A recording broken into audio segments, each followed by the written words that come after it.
Olá, povo querido! Sejam bem-vindos a mais um Entre a Gente.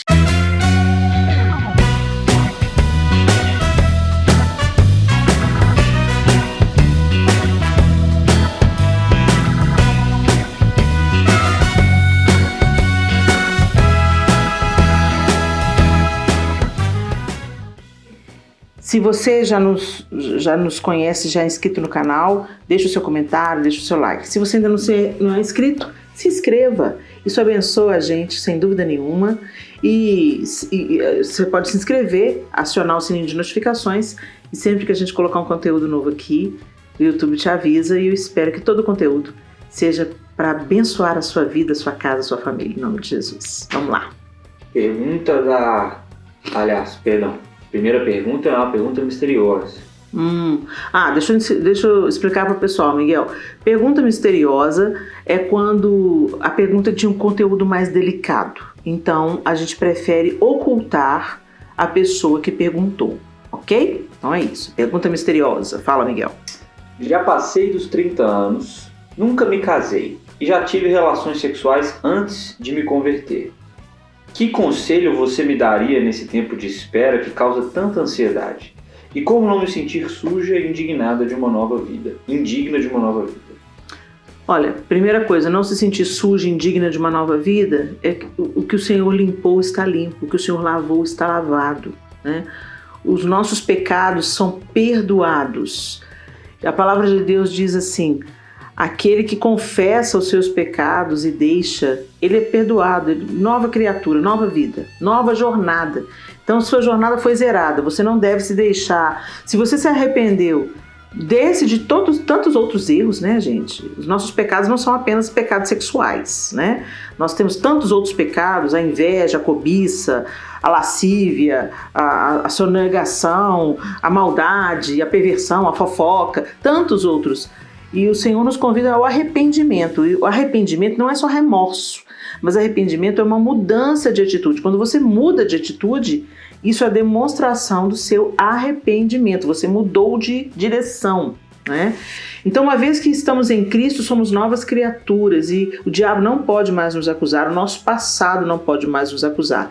Página virada. Ok? Então você não deve, se você se arrependeu, você não deve mais sentir o peso dos dias passados, né? Peça ao Senhor nesse processo para trazer alívio para o seu coração e não permitir que Satanás, que é oportunista, venha nos acusar daquilo que o Senhor já nos perdoou. Se você pediu perdão para o Senhor, você se arrependeu genuinamente, você está com as suas vestes alvas, brancas, puras diante do Senhor. Amém? Primeira coisa. Segunda coisa é não andar ansioso de coisa alguma mesmo, gente. Se você tem mais de 30 anos, já teve outros relacionamentos, mas agora você encontrou o Senhor, está andando numa outra direção, num outro caminho, então que você ande de acordo com aquilo que você hoje tem conhecimento. Bom, a palavra de Deus diz o seguinte, que entendendo o sacrifício de Cristo, nas cartas de Paulo ele diz que uma vez que vocês já sabem quem vocês são, que vocês andem de acordo com aquilo que vocês já sabem. Que vocês andem uma nova jornada, uma nova vida. Não é assim? Então, eu quero te encorajar. Viva essa nova vida, viaja, construa relacionamentos saudáveis, não fica ansioso, eu quero casar. Não, procure ser feliz na sua solteirice, ok? Faça novas amizades, conheça pessoas, viaje, vai a congressos, crie oportunidades de você conhecer novas pessoas. Se você não encontrar o amor da sua vida, pelo menos boas amizades vão surgir e nesse processo de viver a vida, de servir a Deus, de andar em pureza e retidão, vai que você encontra o amor da sua vida. E sempre coloque diante do Senhor os seus sonhos. Senhor, o Senhor sabe, eu tenho muita vontade de me casar, de construir a minha própria família. Então abre as portas, promove esse encontro, faz eu encontrar essa pessoa que vem do seu coração para mim. Não se sinta indigna. Não se sinta indigna de maneira nenhuma. Isso é um sofisma do diabo na sua mente. Somos novas criaturas em Cristo Jesus. E uma vez que somos transformados pelo seu poder, podemos então caminhar numa nova forma de vida, vivendo em pureza, em santidade, aplacando a ansiedade no nosso coração, confiando que o Senhor tem os nossos dias nas suas mãos e Ele é fiel para nos direcionar em cada passo. Viva na dependência do Senhor, viva aberta para novos relacionamentos, construa amizades sólidas e procure aí nesse grupo de amigos, fique atenta, porque dá que Deus promova um encontro com a pessoa certa para você. Tenha isso sempre em oração também, que a gente reconhece que é uma área de resistência e o diabo gosta de sabotar essa área da vida da gente, mas entregue essa área nas mãos do Senhor e confie. Laura Oliveira pergunta: seus filhos dormiam no mesmo quarto? Tinham ciúmes uns dos outros? No mesmo quarto, sim. A Clara e a Sofia dormiram no mesmo quarto, Miguel e Arthur dormiram no mesmo quarto. O quarto das meninas, o quarto dos meninos, né? E sim, eles tiveram ciúmes uns dos outros. De vez em quando ainda rola. Mas à medida que a maturidade vai chegando, isso vai cedendo espaço. A minha sugestão que eu tenho para você, não sei se você está vivendo isso agora, uma sugestão que eu posso dar para você é não compare os seus filhos. Eu fiz isso e fui extremamente infeliz fazendo isso, pensando que estava ajudando. A gente tem que entender que os nossos filhos são indivíduos singulares. O Miguel não é o Arthur não é Miguel. A Clara não é Sofia, a Sofia não é Clara. São filhos do mesmo pai, da mesma mãe, criados com as mesmas oportunidades, mas tem um plano divino singular para cada um deles. Então a gente tem que entender que cada um é único, que cada um tem o seu ritmo, a sua maneira de pensar, de fazer as coisas e evitar comparações, porque eles foram feitos assim pelo próprio Deus com um propósito. O que nós temos que fazer como pais é nos tornarmos facilitadores para que eles encontrem o propósito de Deus para a vida deles. Sabe aquele filho questionador? Ele é assim porque Deus quer usar isso para alguma coisa boa. Sabe aquele filho assim que tem um temperamento mais rude? Tem um propósito de Deus nisso aí, esse cara é valente, vai aguentar umas ondas que aquele filho mais brando não vai aguentar. O que a gente tem que fazer como pais é olhar para aquilo que parece defeito para a gente, olhar como potencial que Deus quer transformar para a glória dele. E nos tornarmos facilitadores no processo. E não ajudantes do diabo, que fica falando, não te aguento mais, por que você é assim? Por que você não é igual ao seu irmão? Não faça isso. Porque isso só aumenta os ciúmes entre eles e sabota o plano de Deus. Porque eles foram criados assim, dessa maneira que eles são, por mais difícil que seja, porque Deus tem um propósito de usar isso aí para a glória do nome dele. E lembre-se, nós também somos filhos diferentes, filhos de Deus em maturidades diferentes, em processos diferentes, em temperamentos diferentes. Então, valorize mais as diferenças e encoraje os seus filhos. E também, se puder, encontre um momento só com um e com o outro. Tem aquela hora de sair individualmente com cada um deles. Isso também acho que ajuda bastante. Pergunta da Val Tokunaga. Fala, Val. A senhora já teve um sonho e quando acordou esse sonho aconteceu na vida real? Eu já tive algumas impressões. Já tive algumas impressões que aconteceram na vida real.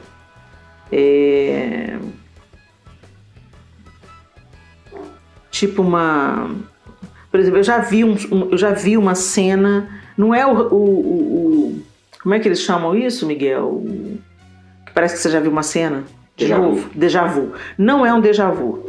Teve uma vez que eu tive um sonho que aconteceu de um jeito, a gente estava numa sala e teve uma movimentação de pessoas e tudo, e depois aquilo aconteceu exatamente na vida real. Qual que é a explicação para isso? Não tenho a menor ideia. Mas isso aconteceu uma ou duas vezes na minha vida. Aquela sensação de déjà vu, poxa, parece que eu já passei por aqui, isso eu já tive mais vezes. Mas esse jeito, assim, um sonho que depois ele aconteceu, assim, a cena aconteceu toda de novo, eu já tive isso uma ou duas vezes, mas tem anos e anos que eu não tenho isso. Pergunta da Yasmin Marques Ribeiro. Sim, Yasmin. Amor acaba ou dura para sempre? O amor dorme. A Bíblia diz que o amor jamais acaba. E esse amor que a Bíblia se refere é o amor que vem de Deus. O amor de Deus jamais acaba. Mas à medida que nós nos encontramos com o Senhor, seremos também aperfeiçoados no amor. Não é assim? Estamos crescendo no amor. Nosso amor vai deixando de ser um amor carnal, egoísta, interesseiro, manipulador, e ele vai sendo conformado ao amor perfeito de Deus. Mas por que eu digo que o amor dorme? Porque o amor precisa de nutrientes. O amor, ele é uma decisão, ele é uma escolha e ele é um investimento.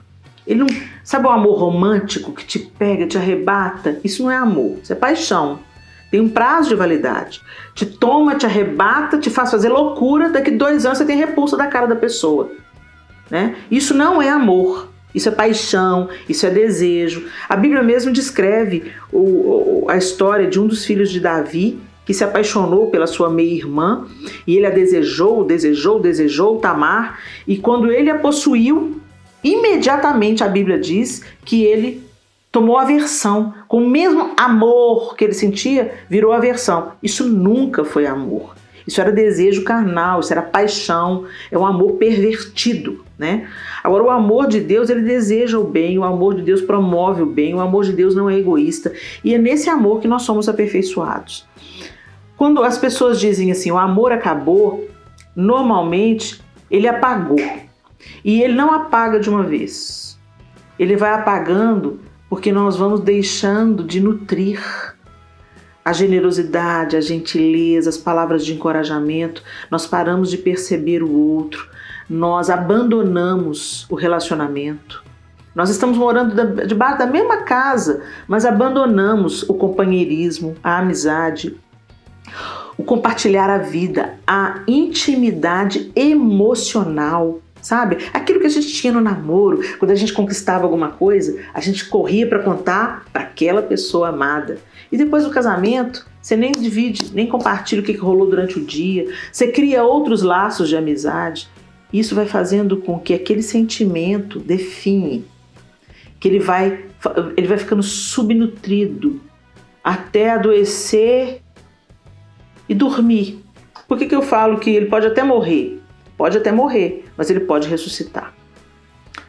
Então, quando fala que o amor não acaba, é isso. Ele não acaba mesmo quando ele é forjado no amor de Deus. O amor interesseiro, o amor utilitarista, o amor paixão, o amor carnal, ele acaba. A paixão tem prazo de validade.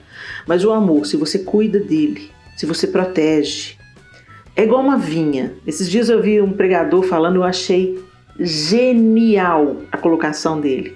Ele falou assim, ele comparou a mulher do Salmo, acho que 126 ou 128, eu sempre confundo os dois, o Salmo que diz, feliz quem teme o Senhor e anda nos seus caminhos, sua esposa qual vinha fecunda, no recesso do seu lar, seus filhos rebentos da oliveira, a roda da sua mesa, sabe esse Salmo? E ele faz essa comparação da esposa como a vinha. Ela é a vinha, mas você não espanta as pragas, você não rega, você não protege do sol escaldante, você não cuida e depois quer comer dos frutos dela? Não vai rolar, ela vai morrer. Da mesma forma o amor. A gente precisa de cuidar do objeto do nosso amor. A gente precisa de cuidar um do outro. A gente precisa de nutrir a intimidade emocional, a amizade, o respeito, a gentileza, as atenções pequenas do dia a dia. É isso que não deixa o amor dormir ou morrer. Pergunta da Corina Pereira. Fala, Corina. Qual é a raiz do pecado da ira? Eu acredito que seja o orgulho. O orgulho é a raiz da maioria dos pecados, né? O orgulho, ele é vaidoso, ele é prepotente, a ira, a Bíblia diz assim, que a ira do homem não produz a justiça de Deus. Por quê? Na nossa ira tem muito da nossa razão, né? Então, acho que o pecado que dá suporte, que nutre a nossa ira, é o nosso orgulho. A gente quer ter razão, a gente quer ter a última palavra. Não, é eu que tô certo! Como é que ele fez isso comigo? É o meu direito! Entendeu? Então, eu acho que é o orgulho, tenho quase certeza. Pergunta da Thalita Godoy. Você se inspira em alguém para se vestir? Tem algumas mulheres como referência de estilo?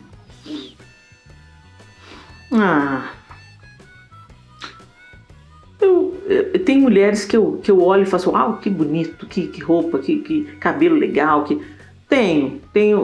Por exemplo, tem algumas atrizes hollywoodianas que me chamam a atenção, mas não é só pelo vestir.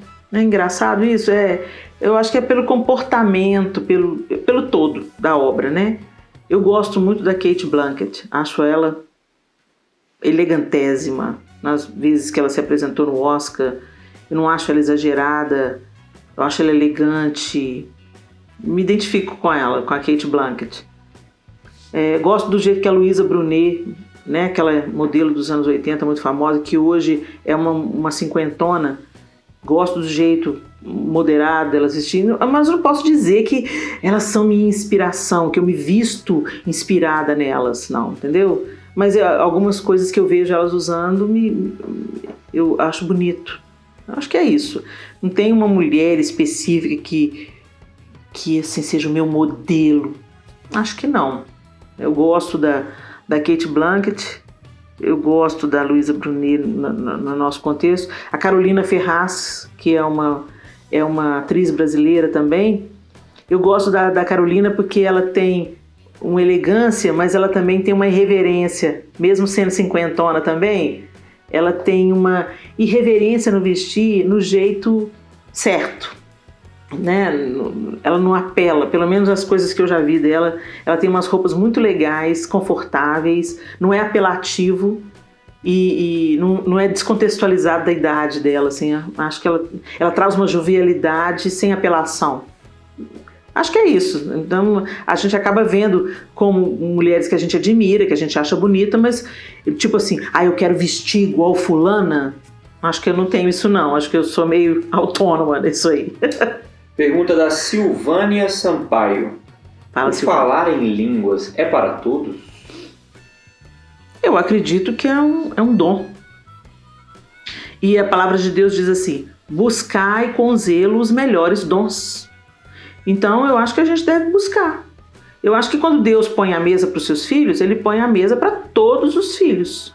Alguns vão se aproximar no intuito de provar daquilo que está na mesa do Senhor. Outros não vão se interessar, né? Mas eu acho que isso não deve ser também uma... Se falar em línguas vai te deixar envaidecido, talvez o Senhor não dê, né? Mais uma vez eu volto a falar da motivação do coração. A gente sempre deve sondar. Para que eu estou buscando um dom? É para servir ou para ser notado? Né? É para ser uma ferramenta nas mãos do Senhor ou é para me ensoberbecer? Se no fundo for para me ensoberbecer, eu não vou receber esse dom. Eu acho que o dom que a gente deve buscar com mais zelo é o dom do amor. Os outros são ferramentas muito úteis, mas sem o amor, todas elas serão inúteis. Todas elas passarão. Que a gente busque os melhores dons, com zelo, sim, mas sobretudo o amor. Última pergunta. Pergunta da Daniela Teixeira. Pecado só é perdoado quando confesso a outra pessoa? Não. O pecado é perdoado quando você confessa o seu pecado a Deus. Se você realmente se arrependeu, você confessa ao Senhor e abandona o pecado. Porque o arrependimento genuíno, ele gera uma outra atitude. Quando você se arrepende, você toma aversão daquilo. Você não quer passar por aquilo nunca mais.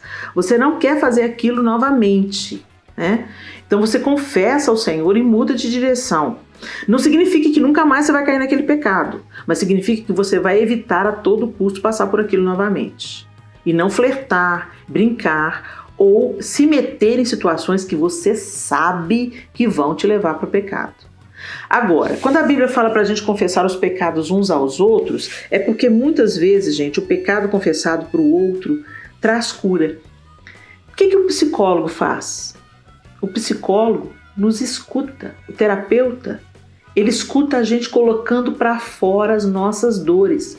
E nesse processo da gente falar, muitas vezes a gente consegue elaborar as nossas questões na fala. Por isso que é muito importante você falar para você jogar a luz nas trevas, né? Eu sou dessas de confessar pecado. Eu já teve pecados muito difíceis de serem confessados, mas que eu já tive que confessar. Agora, para quem confessar, né? Tem que ser uma pessoa madura na fé e madura na vida.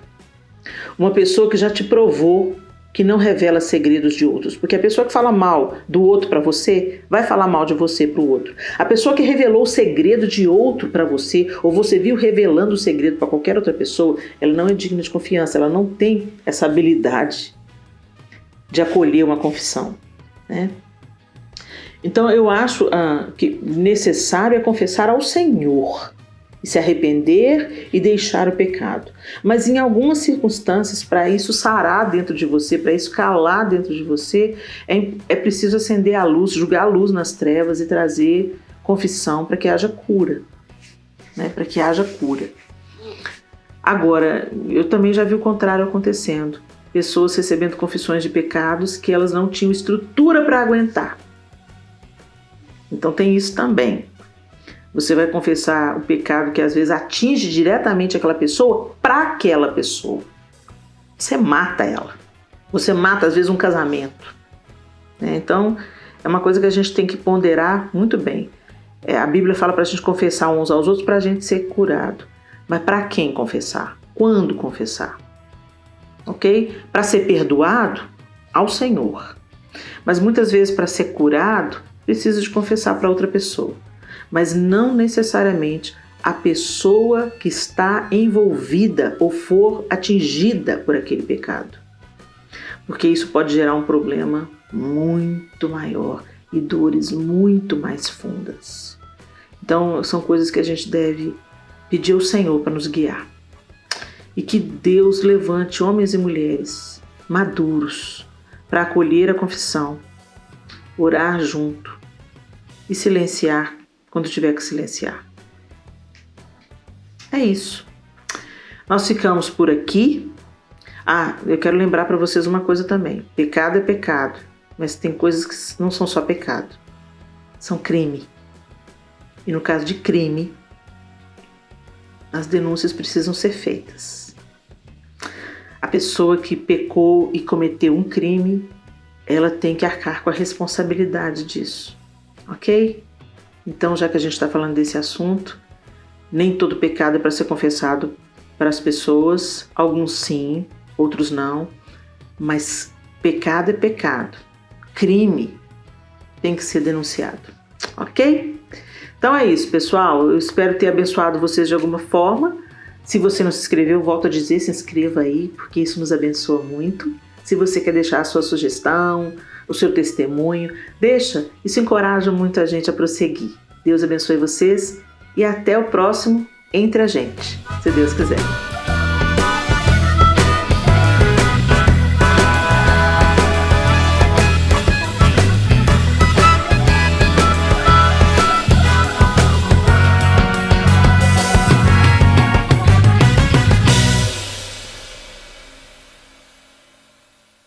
Corta isso aí, tá, Miguel?